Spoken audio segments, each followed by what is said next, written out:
Alex is a go-getter, I think that's the way I'd describe him. He thinks about what he wants and then he works out how he's going to get to the end point. But when I first met him, he was a very nervous boy. He's developed into a very confident young man. The school's support has really been very helpful for me to develop as a person, and I'm really thankful. The idea for the drone club came from Alex.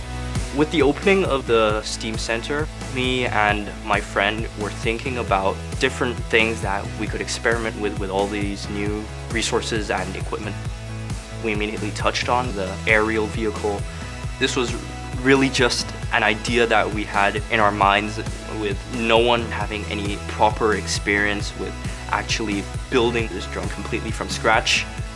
We wanted to move on to the next stage, which obviously would require a lot more financial support. So we created a whole proposal and we were invited to give a pitch to the principal. I think that was very helpful for future experiences in terms of having these interviews with companies that you're able to kind of speak with confidence and really persuade the other person of your vision.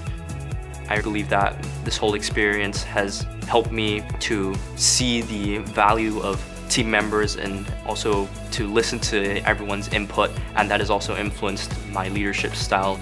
This self-confidence that he has now, he's moved into more of a coaching mindset. He wants to leave other students with the same love of robotics and electronics that he has. There won't be a shortage of universities that will be interested in somebody with his capabilities. The thing I like most about BISS is that you're given the freedom to experiment. It really gave us this immense sense of joy because of all of the extra time that we had invested finally paid off.